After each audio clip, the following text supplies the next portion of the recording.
que es bueno, que ha hecho grandes cosas y hará. La Escritura dice que Dios está haciendo una obra corta en la tierra y la terminará rápido y en justicia. Amén. Dice que aquí estamos con el propósito de Dios. Esta obra es corta, aunque se nos haga de que Él tarda, Él nunca llega tarde. Él todo el tiempo llega a tiempo. Los niños, vamos a orar por ellos para que se vayan a sus clases. Querido Padre Celestial, aquí estamos otra vez, dándote toda la honra y la gloria, porque nos has despertado a esta nueva realidad, a esta nueva vida. Sabemos, Señor, que ahora somos tuyos y tenemos acceso al trono de la gracia para poner nuestras peticiones delante de ti. Señor, ahora en esta mañana pedimos por los niños que serán los predicadores del mañana. Señor, ahora el mundo está fuerte y se desmorona más y más. Sus seducciones son más fuertes todavía, donde es como un vortex que se lleva a todos los que se acercan a Él. Pedimos, Señor, que los guardes a estos niños de las tentaciones del mundo y de las artimañas del diablo, porque yo sé que los tiempos están cerca y Satanás lo sabe. Por eso Él se ha empeñado a destruir a los habitantes de la tierra en tu odio a ti, Señor. Quiere destruir tu creación, pero sin embargo creemos, Señor, que tú estás sentado en el trono. Tú eres mayor, no hay nada equivalente a ti, Señor. Tú lo que tú decretes, eso es lo que se va a hacer, Señor. Y nada podrá oponerse a tus propósitos. Por eso intercedemos por estos niños, que los levantes para que sean niños espirituales. Guárdalos de su propia naturaleza aún, Señor, porque son pecadores. Que no se interponga entre los propósitos tuyos y los del mundo, Señor. Yo te pido también por las maestras que les des sabiduría para que puedan instruir a estos niños en los caminos de la justicia y para que ellos te puedan conocer quién eres tú, Señor. Y pues gracias, Padre, aquí estamos dándote toda la honra y la gloria en el nombre del Señor Jesús. Amén. Amén. ¿Tienes tu clase?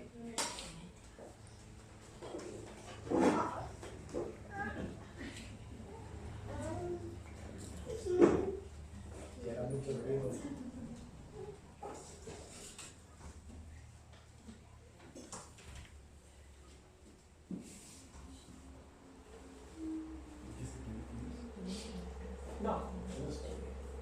No sé si ustedes quieren un ventilador. Bueno.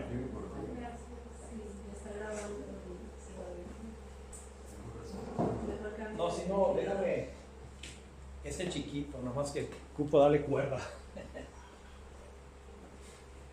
Porque tiene como una hora nomás de.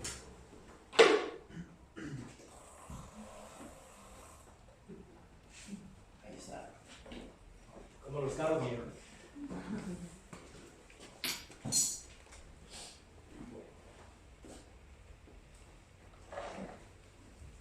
Ahora vamos a hablar sobre el tema del reino. Yo sé que hay buenos hermanos que dicen de que no hay reino, de que el reino de Dios es un reino espiritual, no visible. Y este tipo de entendimiento es el entendimiento que inició con Agustín de Hipona allá por el año 380. Ya he tocado la semana pasada de que para aquella época y para los reformadores, Martín Lutero, Calvino y de hecho hasta los puritanos, esto era la corriente, era lo que se creía por milenia. El problema es de que para aquella época el libro de Apocalipsis era pues una fantasía, un cuento de ciencia ficción, de que cómo es posible de que alguien pueda controlar al mundo con una marca. o con una identificación.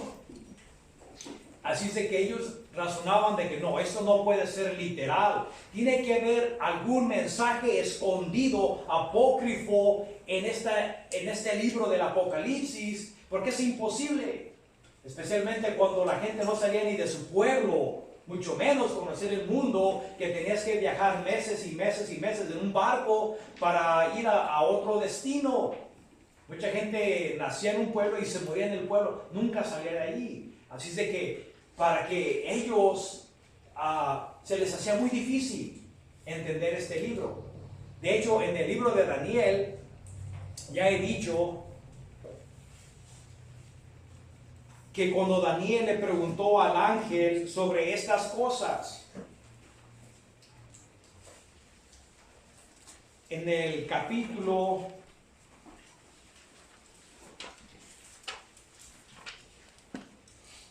12, el último capítulo, 12:7. Y oí al varón vestido de lino que estaba sobre las aguas del río, el cual alzó su diestra o su mano derecha y su siniestra al cielo, las dos manos. Es un doble juramento. Y juró por el que vive por los siglos, que será por tiempo y tiempo y la mitad de un tiempo, 3 años y medio. Y cuando se acabe la dispersión del poder, pueblo santo, todas estas cosas serán cumplidas. Y yo oí, mas no entendí. Y dije, Señor mío, ¿cuál será el fin de estas cosas o el cumplimiento? Él respondió, anda, Daniel, pues estas palabras, está refiriendo a las palabras del libro, Ese es el contexto. Esas palabras están cerradas y selladas. ¿Hasta cuándo? Hasta el tiempo del fin. Muchos serán limpiados y emblanquecidos y purificados. Los impíos procederán impiamente y ninguno de los impíos entenderá, pero los entendidos comprenderán. Así de que aquí estamos hablando de que le dijo el ángel, no es para tu época. Esta revelación es para tu pueblo, obvio, pero para los tiempos del fin. Nos dice también aquí en Daniel,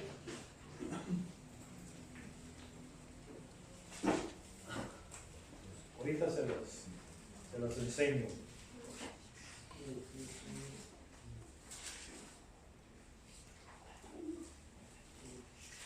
En el capítulo 12:4, pero tú, Daniel, dice, cierra las palabras y sella el libro hasta el tiempo del fin.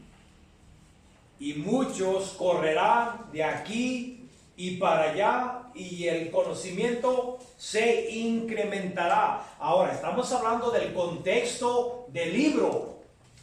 Muchos han erróneamente interpretado esto, que las ciencias académicas se incrementarán. No está hablando de las ciencias académicas, está hablando del libro profético y de que su conocimiento será destapado a los fines de los tiempos. Por eso les digo, Agustín, aunque era un teólogo muy grande que no tuvo rival por 1000 años, pero sin embargo, para su época todavía estaba cerrado. No es hasta que nosotros en esta época ahora se ha revelado más. ¿Por qué? Porque el libro de Apocalipsis ahora ya no es una fantasía para nosotros. Sí puede haber un líder mundial, que ya estamos mirando que el propósito de la Liga de Naciones de 1918 y también de las Naciones Unidas y de la UNESCO, todo esto ya están preparando, quieren alguien que gobierne el mundo. ¿Es una fantasía en nuestra época? No lo es. Es una realidad. Miramos el ecumenismo, cómo todas las religiones se quieren unir bajo el liderazgo de Roma. Lo que antes eran hostiles unos a los otros y había guerras, matazones religiosas, ahora ya todos quieren dejar sus diferencias y unir lazos con el lazo del amor y descartar la verdad. Ahora sí es posible que la religión y el gobierno se vuelvan uno. Ya no es una fantasía.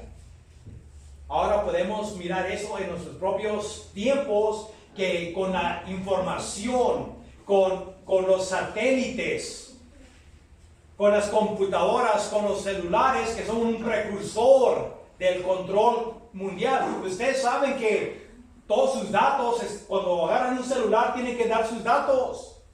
Ya todo está registrado. Al rato todos tendrán un celular, todo tendrá registro. Y sí se puede controlar a las masas con las computadoras. Pero ¿será el 666 algo, un tatuaje o algo? No. Eso sí es simbólico. ¿Qué está hablando del 666? Acuérdense, el número de la perfección es 7. Los 7 espíritus de Dios. Todo lo que hizo, lo hizo en 7 días. Todo 7 semanas. 7 días en la semana. Ahora, cuando estamos hablando de Dios es el 7. ¿Por qué? Porque Él es perfecto. Acuérdense, desierto es para darle doble énfasis. Ya cuando es santo, santo, santo es lo máximo, es para énfasis. Así de que cuando estamos hablando de 7, estamos hablando de la perfección. Pero cuando hablamos del 6, estamos hablando de un número para la mente hebrea, semítica. Es que el 6 representa lo menos que Dios, lo imperfecto. Y no importa qué es lo que el hombre haga, sigue siendo 6, imperfecto. Porque es la marca de un hombre, de una bestia. No un Dios, aunque se autoproclame Dios. Así de que estamos mirando de que ahora en nuestra época sí podemos interpretar este libro. Sí, sabemos de que hay ciertas cosas alegóricas que se tienen que espiritualizar. Como dice en el capítulo 12 que miró una señal en el cielo. Es obvio que es una señal, no es literal. Pero hay muchas cosas que sí son, la mayoría son literales. Y vamos a mirar sobre el reino de Dios que Él va a establecer. Ahora, en el capítulo 17 del libro de Lucas, ¿por qué dicen nuestros hermanos reemplacionistas o preteristas de que esto es una realidad de que no va a pasar?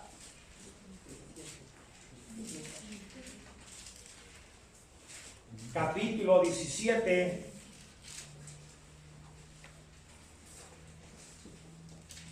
del 20 y 21.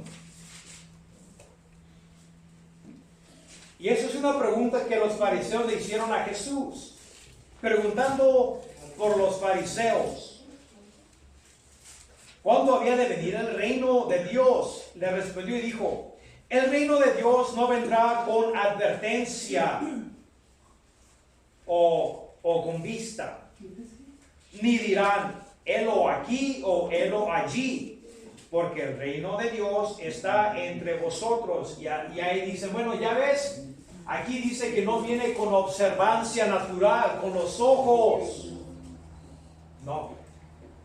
De hecho, Jesucristo, cuando Él comenzó su ministerio, que Él les decía, arrepentíos porque el reino de los cielos se ha acercado. Él no estaba diciendo, ya están en el reino. Lo que les estaba diciendo, que ahí viene el rey que establecerá su reino. No puede haber rey sin reino, ni reino sin rey. Dice que Jesucristo está diciendo que el reino de Dios, que es Él, el que va a gobernar, estaba entre ellos. Y por eso cuando la gente pensaba que Jesucristo, cuando subía a Jerusalén en la última semana, que Él iba a establecer el reino, por eso pensaban que el reino de Dios se iba a manifestar inmediatamente. Pero Jesucristo dijo, no, el Hijo del Hombre primero tiene que padecer, tiene que ser entregado a manos de pecadores, ser crucificado y el tercer día resucitar. No, todavía no viene el reino. Ahora, ¿qué están diciendo? Que el reino está en ti. ¿Por qué? Porque ahora Jesucristo, que va a establecer el reino, está tomando gente para sí mismo que va a entrar al reino. Sujetos para su reino que les sirvan. Y estamos hablando de la iglesia. Ahora todos aquellos que han sido regenerados son miembros de la casa de Dios, pero también son miembros que estarán en el reino de Dios sirviéndole a Dios cuando Él venga a establecer su reino.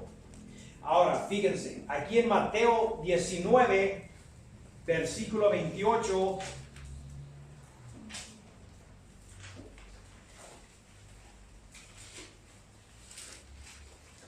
Mateo 19, versículo 28. Y Jesús les dijo, de cierto os digo que en la regeneración, cuando está hablando de la regeneración, no estamos hablando de la regeneración personal, que es el nuevo nacimiento. Estamos hablando de la regeneración que usa Jesucristo para decir el reino, cuando Dios renueve la tierra, cuando la maldición sea quitada y la tierra sea renovada. En la regeneración, cuando el Hijo del Hombre se siente en su trono de su gloria. Y vamos a mirar más adelante cuando se sienta en su trono. Y no estamos hablando del cielo, porque eso pasó cuando Jesucristo en el 40 días se fue al cielo y se sentó a la diestra del Padre. No estamos hablando de esa época. Estamos hablando aquí por implicación que es la segunda venida. Ahora, si no hay un reino espiritual, si el reino es espiritual, ¿para qué va a venir la segunda venida? ¿A qué viene? Pues es mejor que nosotros vayamos a Él, que al cabo no hay reino. Esto es incongruente. Él viene en una segunda venida para establecer algo que vamos a mirar. Cuando el Hijo del Hombre se siente en el trono de su gloria, vosotros, aquí está hablando a los discípulos, que me habéis seguido también, os sentaréis sobre 12 tronos para juzgar a los 12 tribus de Israel. Ahora, ¿dónde están los discípulos? ¿Están juzgando las 12 tribus de Israel? Claro que no. Y cuando aquí te dice cuándo va a acontecer eso, cuando Él venga y se siente en su trono de su gloria. Por eso el reino debe y tiene que ser literal. Porque yo no miro que esto esté aconteciendo, porque yo puedo decir, sí, es que ellos están gobernando espiritualmente. No, ellos no están gobernando espiritualmente. Aquí te dice claramente que cuando Él venga y se siente en su trono. Fíjense, en Mateo aquí 25, deben de saber de que el libro de Mateo es el libro sobre el reino y su rey. Jesucristo es presentado como el rey de los judíos, el rey y su reino.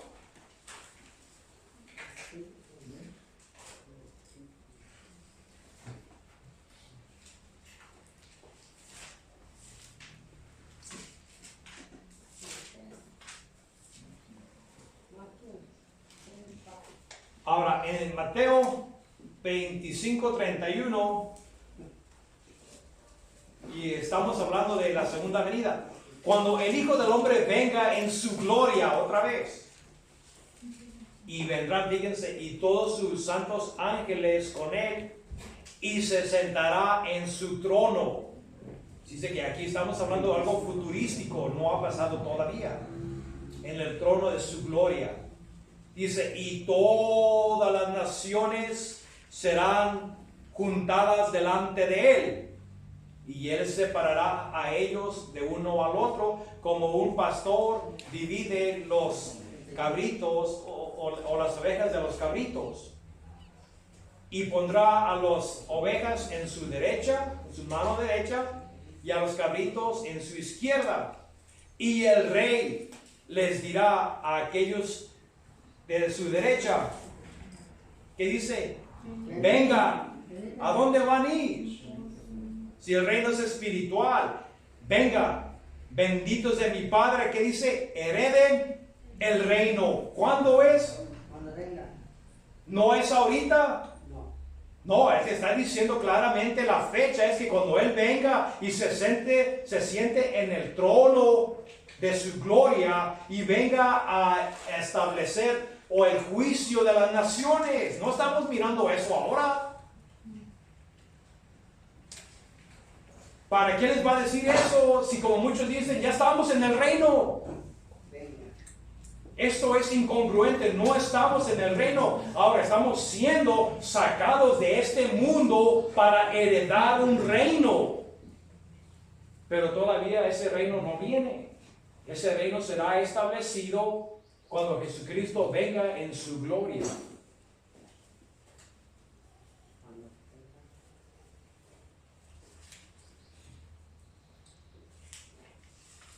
Ahora, nos dice,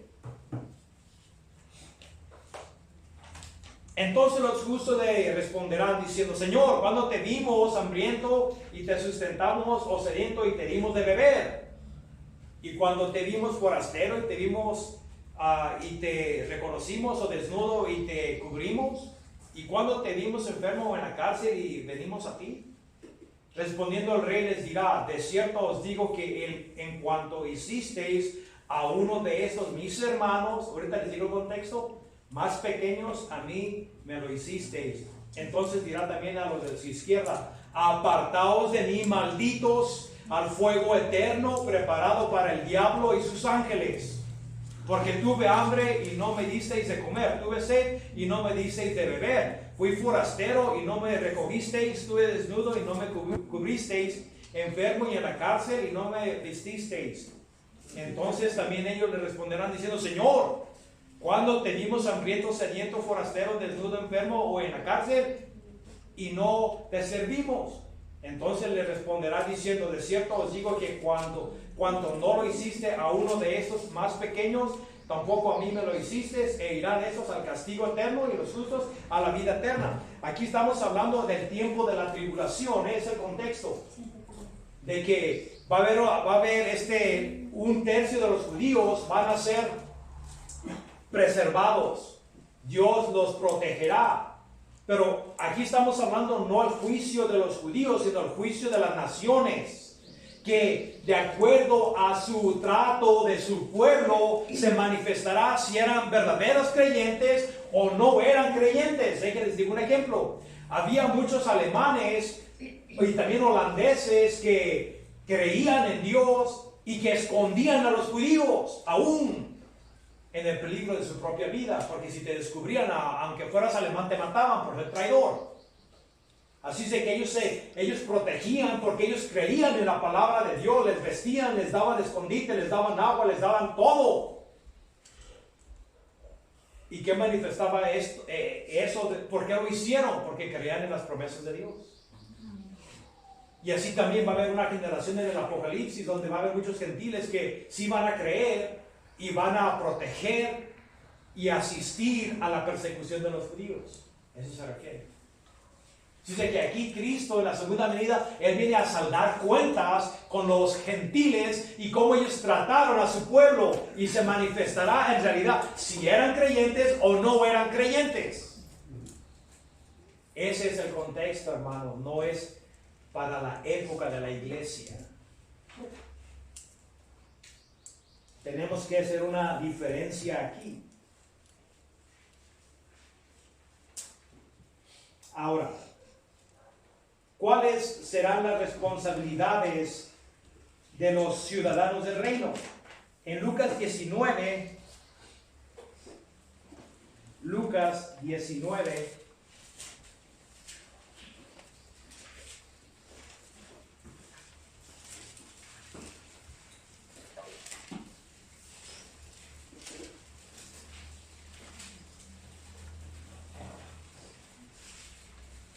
Diecinueve 11. Sí, es 19:11. Vamos a mirar qué nos dice la palabra. mientras que Dios establece su reino, ¿cuál es la responsabilidad de su pueblo? Oyendo ellos estas cosas, prosiguió Jesús y dijo una parábola. Una parábola es una historia corta con un punto espiritual central. Por lo cuanto estaba cerca de Jerusalén y ellos pensaban que el reino de Dios se manifestaría inmediatamente. Así de que los apóstoles, la gente que gritaba Hosana al Hijo de David, Hosana, que quiere decir salva ahora. Dos palabras, establece el reino ahora. Pero si Jesucristo nos va a decir una parábola para que entiendan de que el reino no se iba a establecer todavía, sino que ciertas cosas tenían que pasar. Y se los puso en una historieta pequeña. Nos dijo: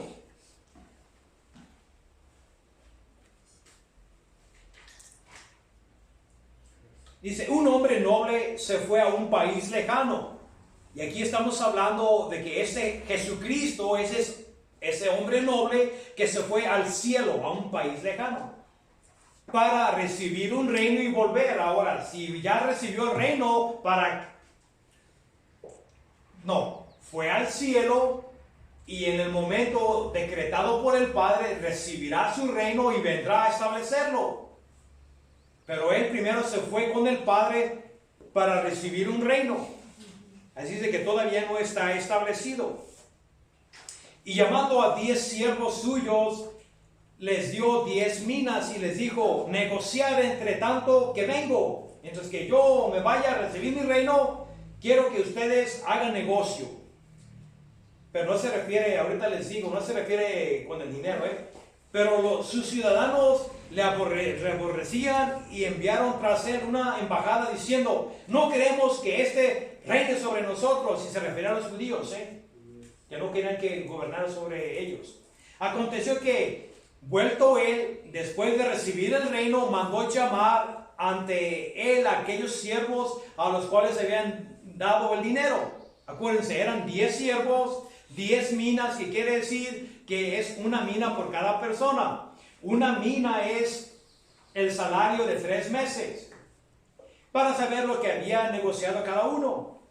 Vino el primero diciendo: Señor, tu mina ha ganado 10 minas. Y él le dijo: está bien, buen siervo, en cuanto en lo poco has sido fiel, tendrás autoridad sobre, ¿cuántas? 10 ciudades. Vino otro diciendo: Señor, tu mina ha producido 5 minas. Y también a este le dijo: tú también sé sobre 5 ciudades. Vino otro diciendo: Señor, he aquí que está tu mina, la cual he tenido guardado en un pañuelo, porque tuve miedo de ti, porque cuando eres hombre severo, que toma lo que no pusiste y siga lo que no sembraste, eres un oportunista, por eso tuve miedo de ti. Entonces él le dijo: mal siervo, por tu propia boca te juzgo. ¿Sabías que yo era hombre severo, que tomo lo que no puse y que sigo lo que no sembré? ¿Por qué pues no pusiste mi dinero en el banco para que cuando al volver yo lo hubiera recibido con los intereses? Y dijo a los que estaban presentes: quítale la mina y dadla al que tiene 10 minas. Ellos le dijeron: Señor, tiene 10 minas.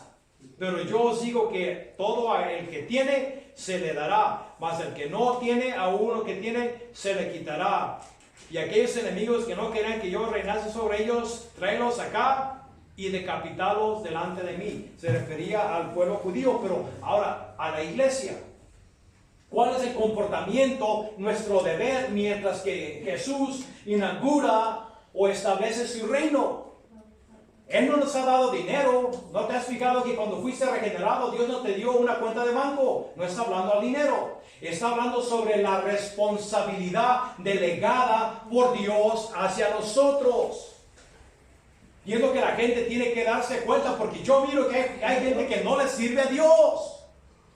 Se sirve a sí misma. Que en realidad, más adelante vamos a mirar que se puede dudar que sean cristianos genuinos. Vamos aquí al libro de Mateo, una ilustración igual, para que entendamos nuestra responsabilidad.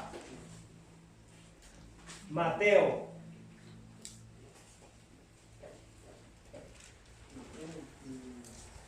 ahí en el 25, también sobre el juicio de las naciones.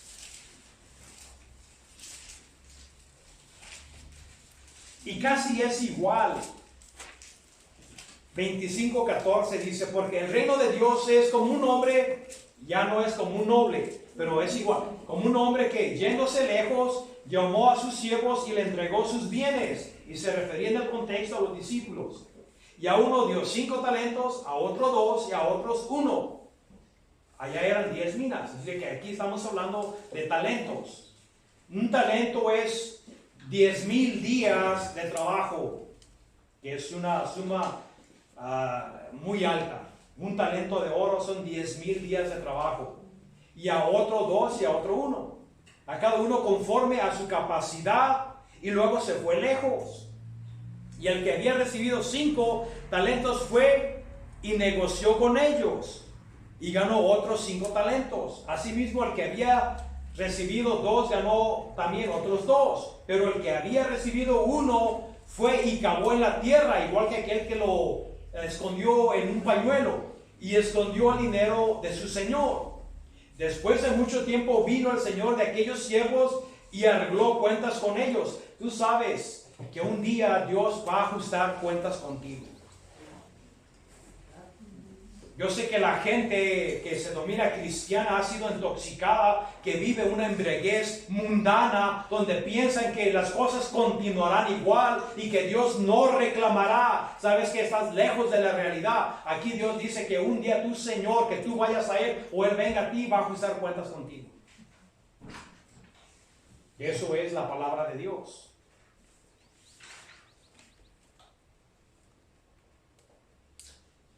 Y llegando al que había recibido 5 talentos, trajo otros 5 talentos diciendo, Señor, 5 talentos me entregaste, aquí tienes, he ganado otros 5 talentos sobre ellos. Y su Señor le dijo, bien, buen siervo y fiel, sobre poco has sido fiel, sobre mucho te pondré. Y estamos hablando de que a uno le dio 10 ciudades, a otros 5 ciudades. Entra al gozo de tu Señor. Estamos hablando del reino. Llegando también el que había recibido 2 talentos y dijo, Señor, 2 talentos me entregaste, he aquí, he ganado otros 2 talentos sobre ellos. Su Señor le dijo, bien, buen siervo y fiel, sobre poco has sido fiel, sobre mucho te pondré, entra en el gozo de tu Señor. Pero llegando también al que había recibido 1 talento, dijo, Señor, te conocía que eres hombre duro, igual que el otro que decía que era básicamente un oportunista, que sigas donde no sembraste y recoges donde no esparciste. Por lo cual tuve miedo y fui y escondí tu talento en la tierra, aquí tienes lo que es tuyo. Respondiendo su Señor le dijo, siervo malo y negligente, ¿sabías que ciego donde no sembré y que recojo donde no esparcí? Por tanto, debías haber dado mi dinero a los banqueros y al venir yo hubiera recibido lo que es mío con los intereses.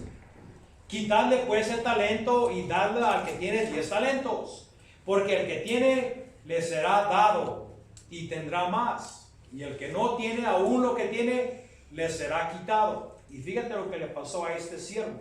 Y al siervo inútil echarle en las tinieblas de afuera, allí será el lloro y el crujir de dientes. Este era un hipócrita, igual que el otro, que se le había dado también una mina, no hizo nada. Ese es el peligro que nos habla de la cizaña y el trigo, de que hay muchos cristianos profesantes que le dirán, como en el capítulo 7 de aquí del libro de Mateo, Señor, Señor, en tu nombre predicamos, en tu nombre expulsamos demonios, en tu nombre hicimos milagros o maravillas, pero la respuesta será, yo nunca te conocí. ¿Cuánta gente, como decía de los fariseos, se acerca a mí con sus labios, pero su corazón está lejos de mí? Así es que aquí no se refiere que Dios te haya dado una cuenta de dinero para que hagas negocio mundano. Se está refiriendo a tu administración como cristiano. ¿Qué estás haciendo tú para el reino de Dios? ¿Qué estás haciendo para el reino de Dios? Porque cuando Él venga, a recompensar a los santos, que es en el tiempo que levante la iglesia, va a haber muchos que se van a quedar porque eran hipócritas. No hicieron nada. Miren, ese es el peligro de ser cristianos profesantes, que nomás lo único que tienen es el que dicen que son cristianos. Yo he hecho una confesión verbal. Ahora, si yo te digo a ti, te amo, pero nunca te lo demuestro, ¿de qué te sirve que yo te diga que te amo? ¿Qué acaso el amor no es un acto de la voluntad por lo cual yo voy a beneficiarte a ti? Y si yo no hago nada por ti para beneficiarte, entonces ¿cómo demuestro yo tu amor? Mi amor hacia ti. Santiago nos dice, aquel que dice, vete a tu casa y sé, pues, caliente, abrigado, pero si no le da las cosas que necesita, ¿de qué sirve? Nada. No sirve de nada. Y así también, así como el amor se demuestra, así también una fe auténtica se demuestra en obediencia a Dios. Amén. Porque si es como el amor que tú dices que amas a una persona pero no haces nada por él, entonces tu confesión es espuria. Y así también dice, los demonios creen también igual que tú y tiemblan. Tú ni siquiera sabes temblar.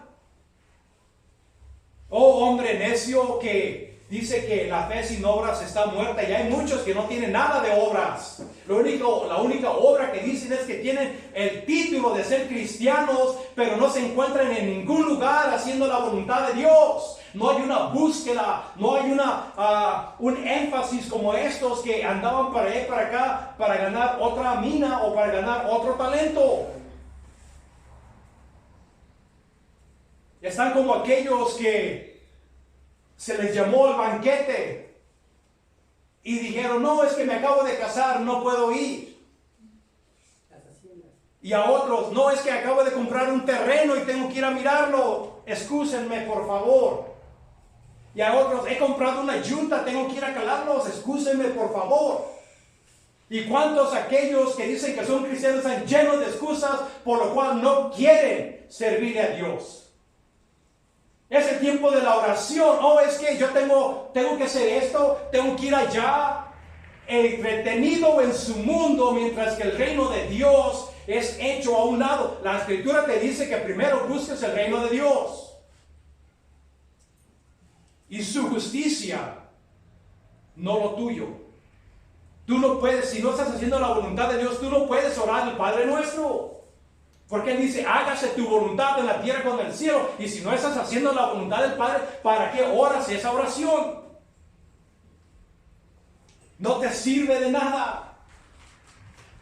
Y va a haber gente que va a ser rechazada. ¿Por qué? Porque ahí las cobijas se le quitarán y se manifestará de que esa persona era un hipócrita. De los que le llamaban Señor, Señor, esos no van a heredar el reino de Dios. De hecho, serán azotados o serán castigados mayormente, porque al que supo y no hizo, se le da muchos azotes, y al que supo menos, se le azotará menos. Pero sin embargo, los dos serán azotados. Pero el que supo, ¿cuánta gente no hay en las iglesias llenos que van año tras año, pero sin embargo nunca han pasado por las puertas de la salvación? Lo único que tienen es una simpatía, tienen una profesión, una sentir por las Escrituras. Ay, Jesús es bueno, sus enseñanzas son buenas, pero nunca han puesto su fe genuina en Jesucristo, porque una fe genuina es una fe activa. Si tú no sigues al Señor, un esfuerzo, un camino, un estilo de vida que manifieste que la fe no es un evento que pasó únicamente en la regeneración. La fe se manifiesta igual que el amor, de día a día, como siguiendo a Dios.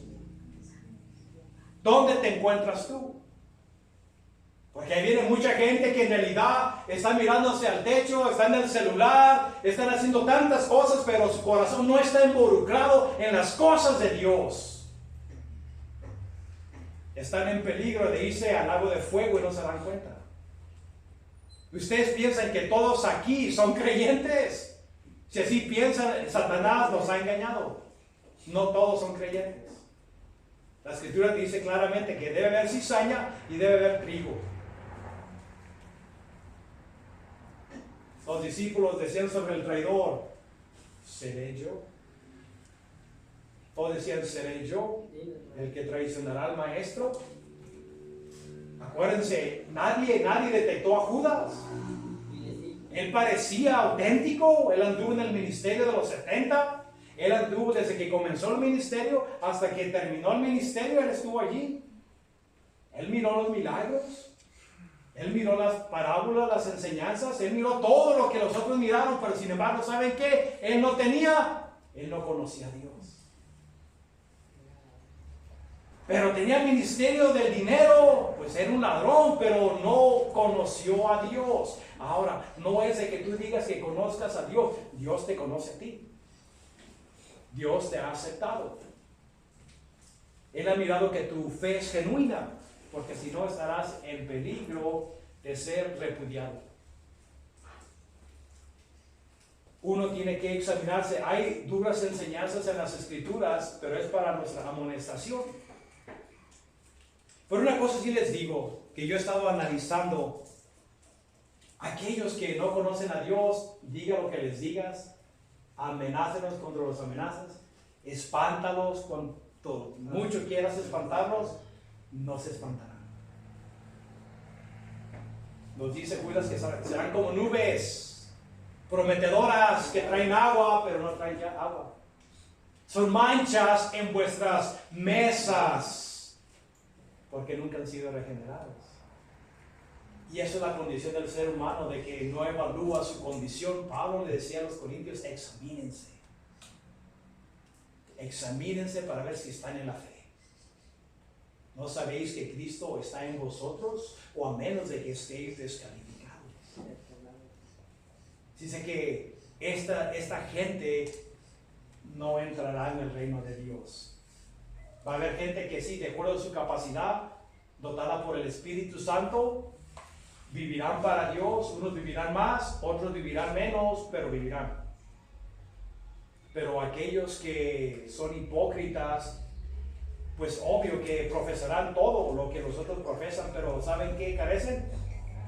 De obediencia. No tienen obediencia.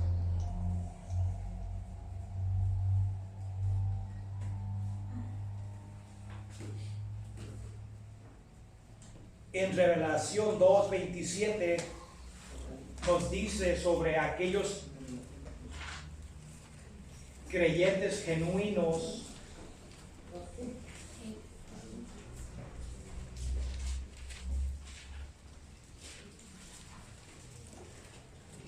en el 2:26.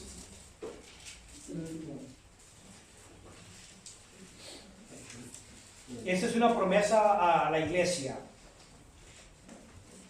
Al que venciere. Y ya sabemos la definición del vencer. Capítulo 5 de 1 de Juan dice que el que ha nacido de Dios vence el mundo. Es la definición del vencedor. Solo los que han nacido de Dios vencerán al mundo. Y los que no, no. Porque no son de Dios. Son espurios. Dice, el que venciere y guardare mis obras. Igual que aquel que estaban haciendo este negocio. El que guarde mis obras, el que me obedezca. El que me obedezca, el que guarde mis obras, dice, hasta el fin. Porque el que tiene una fe genuina es una fe perseverante hasta el fin. No se puede quebrar. Hasta el fin, yo le daré autoridad sobre las naciones. Y es lo que estamos diciendo. Las naciones que van a entrar al reino de Dios, la iglesia se les promete reinar. A uno se le dará 10 ciudades, a otro se le dará 5 de acuerdo a su administración. Tu recompensa, tu servicio en el reino de Dios es determinado por tu obediencia a Él. Si no hay obediencia, no vas a estar allí, pero si eres hijo de Dios, vas a ser recompensado de acuerdo a tu obediencia. ¿Cómo se nos olvida eso tan fácilmente? Nos involucramos en las cosas de este mundo y nos hacemos inútiles. De hecho, nos volvemos hasta una piedra de tropiezo para el mundo. Porque no entramos ni dejamos entrar, igual que los fariseos. Esto es peligroso. Nos dará autoridad sobre las naciones y las regirá con vara de hierro y serán quebradas como vaso de alfarero, como yo también he recibido de mi Padre el derecho de gobernar. Así Cristo nos dará el derecho de gobernar en el milenio, en el reino. Es una recompensa. Por eso, hermanos, nosotros, obvio que obramos para Dios porque le amamos. Eso tiene que ser la motivación, porque Él nos amó. Lo amamos porque Él primero nos amó. No es necesariamente porque es que yo quiero gobernar y hacer esto y hacer lo otro. No, sabes que el amor de Cristo nos induce. Y el resultado de nuestra obediencia, nuestra servicio de amor es que Dios recompensará pues tu obediencia, lo que tú hayas hecho por el reino de Dios. Porque Él dice que Él viene pronto y dice, y mi galardón viene conmigo para darle a cada uno según sus obras. Según sus obras. Esta es la promesa para la iglesia, hermanos.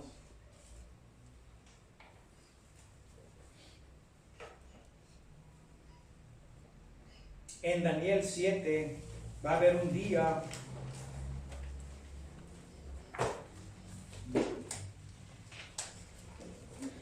donde Cristo estará. 7:13. Sabemos que ahorita está en los cielos. Y esto se le dio a Daniel, una visión del futuro, tal vez 590 años antes de Cristo, pero se le dio una visión sobre lo que acontecerá antes de la venida de Jesús. Dice, miraba yo en visión de la noche, 7:13, y he aquí con las nubes del cielo venía uno como un hijo de hombre.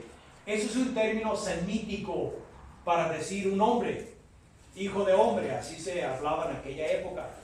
¿Por qué? Porque Jesucristo, aunque es Dios, es un hombre glorificado, igual que Juan miró a Jesucristo como se mira ahora glorificado, pero sin embargo porta su imagen de hombre, porque Él se fue al cielo corporalmente. Así que está hablando uno en semejanza a hombre. Igual que los ángeles, cuando Jesucristo se fue al cielo, que dijo, varones, ¿por qué estáis atentos mirando a este que fue llevado entre vosotros? Y se vendrá de la misma manera en que fue llevado. Y aquí ya está mirando lo que nos dijo Lucas en su libro. Daniel nos está diciendo lo mismo. Miraba yo una visión de la noche y aquí uno con las nubes del cielo venía uno como un hijo de hombre que vino hasta el anciano de días y le hicieron acercarse delante de él. Dice que llegó el momento en que Jesucristo se lo acercará con el Padre, porque nadie sabe el día ni la hora, nos dice, ni el Hijo, ni los ángeles del cielo, sino mi Padre. ¿A qué se refería? Al reino de Dios. Dice, yo no sé, pero llegará el momento en que el Padre dirá, ahora es tiempo. Le acercaron al Padre y dice, y le fue dado ¿qué? Dominio, gloria y reino, para que todos los pueblos, naciones y lenguas le sirvan. Su dominio es dominio eterno que nunca pasará y su reino uno que no será destruido. Estamos hablando ahora de la segunda venida, donde se le dio el derecho de venir a gobernar las naciones. Ahora fíjense, en el Apocalipsis, en el capítulo 5, es algo semejante. De 1 al 10 nos dice, y vi en la mano derecha del que estaba sentado en el trono un libro escrito por dentro y por fuera, sellado con 7 sellos, como un tipo de pergamino. Y vi a un ángel fuerte que pregonaba a gran voz, ¿quién es digno de abrir este libro y desatar sus sellos? Y ninguno, ni en el cielo, ni en la tierra, ni debajo de la tierra, podía abrir el libro, ni aún mirarlo. Y saben que ni tampoco María. No hay nadie digno. Solo Cristo es digno. Aquí nos dice. Y lloraba yo mucho porque no se había hallado a ninguno digno de abrir el libro, ni de leerlo, ni siquiera mirarlo. Y uno de los ancianos me dijo, no llores, he aquí que el león de la tribu de Judá, la raíz o el descendiente de David, ha vencido para abrir el reino y desatar sus 7 sellos. Esos 7 sellos son los juicios, donde ahora la tierra se le va a dar a Jesucristo, porque se le tomará del usurpador Satanás. Y miré y vi en medio del trono uno de los 4 seres vivientes, y en medio de los ancianos estaba en pie un cordero como inmolado, que tenía 7 cuernos y 7 ojos, los cuales son los 7 espíritus de Dios enviados por toda la tierra. Esta es la perfección de Jesucristo en su divinidad. Y vino y tomó el libro de la mano derecha del que estaba sentado en el trono. Y cuando hubo tomado el libro, los 4 seres vivientes, los 24 ancianos que hacen una tipología de la iglesia glorificada, se postraron delante del Cordero. Todos tenían arpas y copas de oro llenas de incienso, que son las oraciones de los santos. Los ángeles no oran. Y cantaban un nuevo cántico diciendo, digno eres de tomar el libro y de abrir sus sellos, porque tú fuiste inmolado y con tu sangre nos has redimido para Dios, de todo linaje y lengua y pueblo y nación. Fíjate lo que dice, nos has redimido. Los ángeles no han sido redimidos, y nos has hecho para nuestro Dios reyes y sacerdotes, y reinaremos sobre la tierra. Y aquí ya cuando el anciano de días trae a Jesucristo, se le da este pergamino, el derecho de juzgar la tierra y de establecer el reino. Y aquí la iglesia glorificada, que representa los 24 tronos o los 24 ancianos, que es el símbolo de plenitud, de gobierno. Ahora estamos listos para ir y reinar en la tierra. Porque eso nos dice las escrituras de que los santos en Zacarías capítulo 14 nos dice claramente que los que son de Dios vendrán juntamente con Él.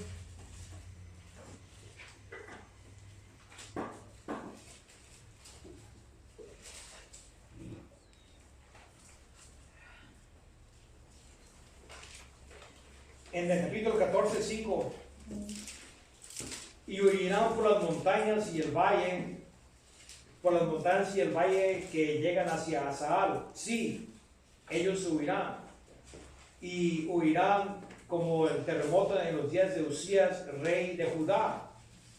Así dice Jehová, o Yahvé, el Dios, vendrá y todos sus santos con él. Dice que Él vendrá y todos sus santos que Él ha levantado, y no nomás ellos, sino todos los santos de toda la historia desde Abel, se levantarán para entrar en el reino milenario. Esa es una promesa. Tienen que levantarse para entrar. Dice que cuando Jesucristo venga, Él viene no nomás con los santos ángeles, pero Él viene con una multitud de creyentes de toda la historia de este mundo. Él viene con Sansón, Él viene con David, Él viene con todos los creyentes del Antiguo Testamento. Y antes de la nación de Israel, Él viene con todos. Un entourage, se llaman como una procesión grandísima de todos los creyentes. Fíjate, en Apocalipsis es el 20.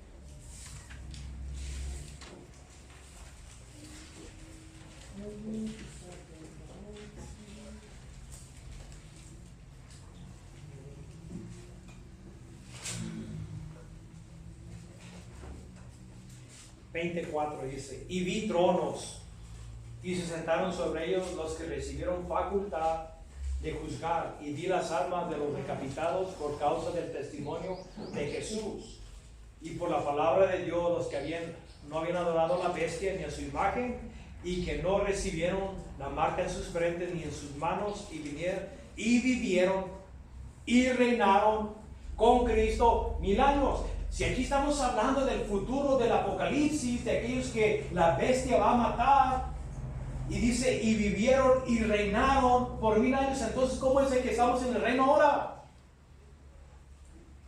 Aquí está hablando sobre los santos de la tribulación que van a ser decapitados. Dice, se levantarán. Estamos hablando aquí cuando el reino se ha establecido, dice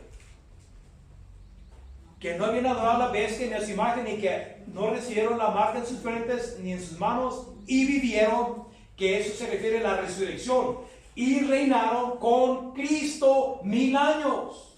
¿Y cuántos son 1000 años? ¿Un periodo de tiempo? No, 1000 años son 1000 años.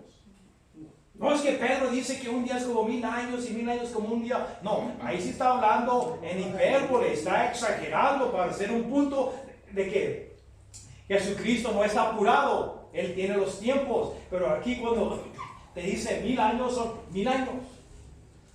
Así de simple, es literal.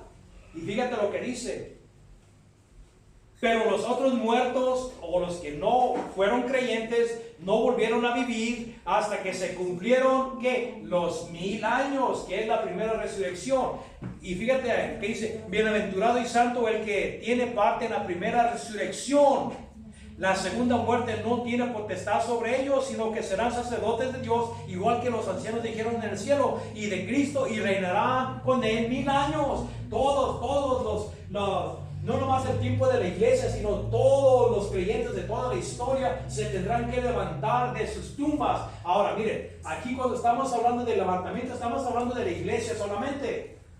No estamos hablando de los santos del Viejo Testamento. Ellos no se van a levantar. Cristo viene por su pueblo, que es la iglesia. Ese misterio, esa cosa que era desconocida en otras épocas, que nunca se le dijo nada a los profetas. Él viene por su iglesia, pero llegará el momento de que cuando Él venga con la iglesia abajo, entonces los que están muertos del Viejo Testamento se levantarán. Ellos recibirán la resurrección corporal y entrarán literalmente al reino milenial. Aquí te lo dice. Muy bien. Dice que hay una distinción entre la iglesia y los santos del Viejo Testamento.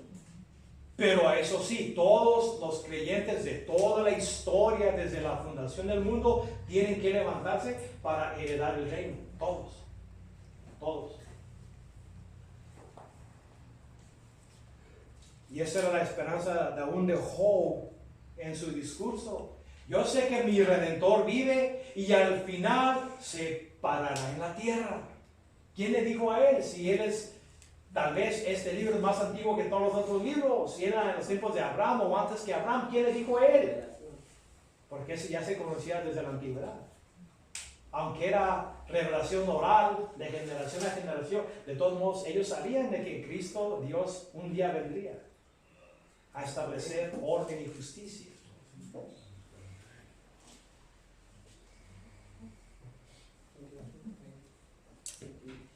Así es de que esto es lo que nos dice sobre el reino de Dios. El reino de Dios todavía no está establecido, pero Él sigue acumulando creyentes, sujetos que entrarán. De hecho, nos dice el libro de Mateo, porque el libro de Mateo es sobre el reino. Y cuando habla de las bienaventuranzas, está hablando sobre las características de los ciudadanos del reino. ¿Qué es lo que se hará en su culminación en el reino? Bienaventurados los pobres de espíritu, porque de ellos, ¿qué? Es el reino de los cielos. Está hablando del reino. Y aquellos que son parte del reino espiritual ahora reflejan esas características. Bienaventurados los que lloran, ¿no? Mourn. Lloran. ¿Y por qué lloran? ¿Por qué? Porque lloran por su condición espiritual. Miren, un verdadero creyente, no sé si lo estoy diciendo correctamente, mourn, pero los que lloran básicamente, o los que se lamentan, aquellos que han sido nacidos de nuevo, no se sienten bien en su condición caída. Esto, de que les digo, esto es la manifestación, el análisis que tú puedes analizarte si eres de Dios. ¿Estás contento con tu condición física? Y no me refiero que enfermedades, yo sé que también eso es negativo, pero me refiero, ¿estás contento con el pecado que mora en ti? ¿Estás satisfecho? Los hijos de Dios anhelan algo mejor. Los hijos de Dios no se sienten bien en el mundo. Miren, yo ya ni siquiera me gusta mirar antes me gustaba mirar el canal de pues los animales. Discovery, hay varios, hay como 2 o 3.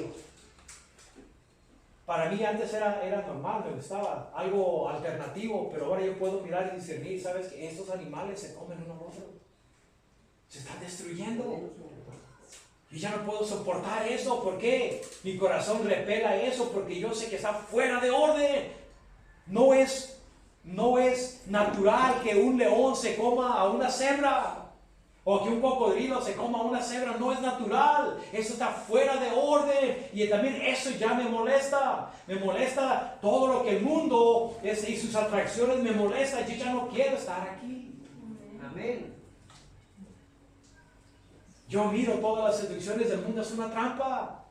Yo no quiero eso, yo quiero algo mejor. El cristiano real anhela la perfección, anhela la presencia de Dios. Y si tú no haces esto, no anhelas, no quieres y te sientes en casa, ¿sabes por qué? Porque estás en casa.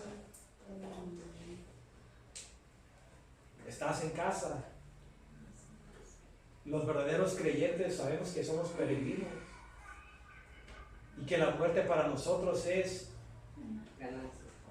libertad. Amén. Nos libertará del yugo, como dice Pablo, de este cuerpo de muerte. Él también dice, malvado hombre que soy. ¿Sabes que eres malvado? ¿Haces algo por pelear contra el pecado? ¿Luchas contra el pecado? ¿O estás en casa? Nada te lastima, todo se te hace normal, vives para lo tuyo, nada te lastima, tu corazón no lamenta cuando miras la injusticia, no tienes hambre y sed de justicia, no eres perseguido por causa del reino, porque serás consolado. Eso son las características, eso es la medida por lo cual tú tienes que evaluarte si en realidad eres ciudadano del reino. Si tú miras que estas cosas no son tuyas, entonces tú no eres parte del reino de Dios. Tú eres parte de este reino y Dios lo llama el reino de la oscuridad, no el reino de Dios. Yo que desearía de que todos tuviéramos ese sentir. Y yo les digo que si en realidad estas cosas fueran reales en nuestra vida, impactaría tu comportamiento, impactaría tu relación con Dios, impactaría tu relación con el mundo. Esa es una realidad. Y solo aquellos que pobres, aquellos saben que no son dignos, estás en la bancarrota delante de Dios, no tienes nada que ofrecer, son los que se humillan. Y no nomás es una vez, es una vida de humillación delante de Dios, no de degradación. No malentiendan, el mundo te degrada.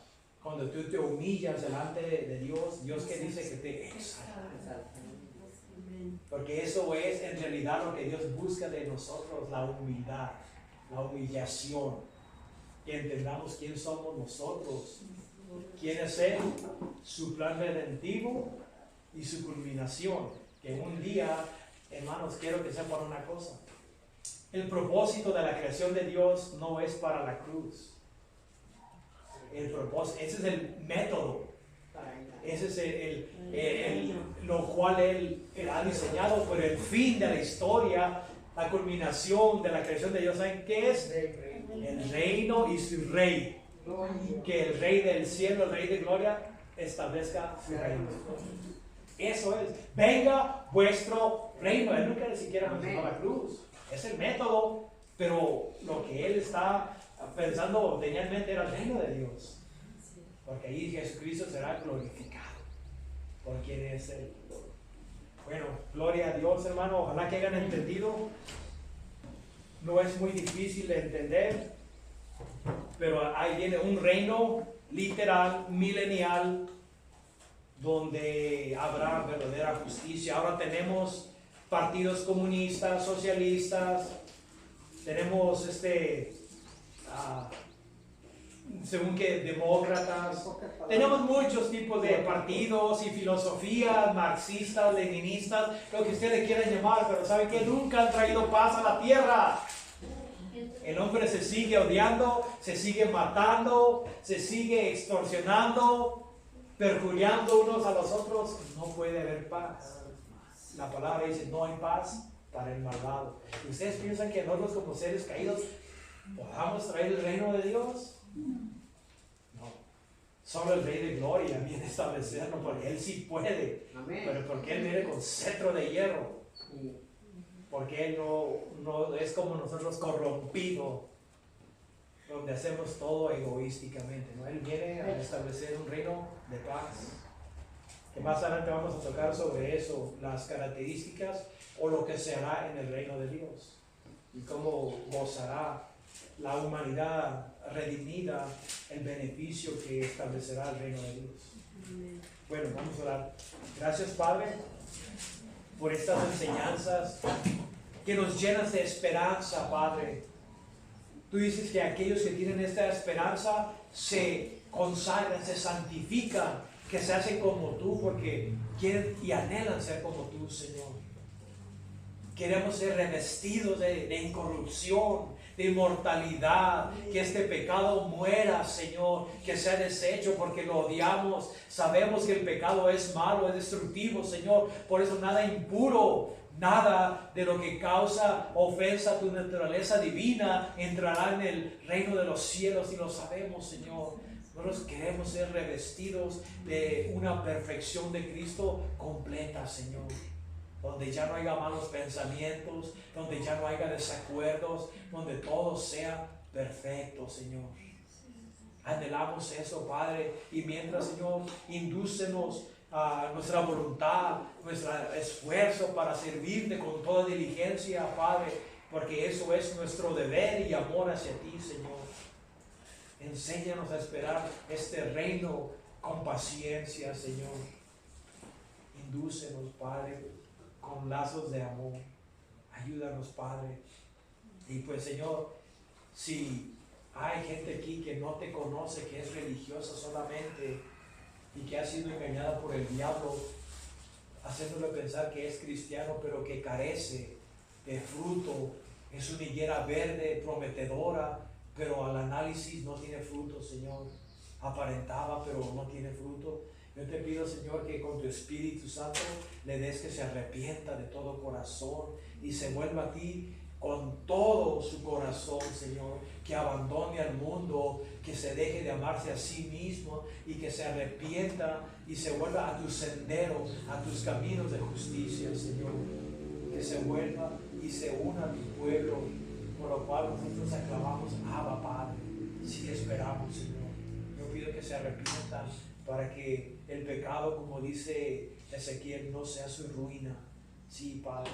Gracias por lo que haces y lo que harás, Señor. En el nombre de Cristo. Amén. Amén. Ahora, que cada quien dé de acuerdo a lo que Dios le ponga en su corazón. Aquí no determinamos cuánto, si no tienes, no des. Esto, no, el dinero no es importante. El Señor, Él puede llevar dinero del cielo si quiere. Así de que Él no es pobre. Dios provee, donde Él llama, Él provee. Así de que no tenemos que manipular a nadie. Así de que cada quien dé de acuerdo a lo que esté en su corazón. Tenemos oración los martes a las 8. Discipulado muy bueno a las 8 el jueves. Muy bueno que está. Para la siguiente.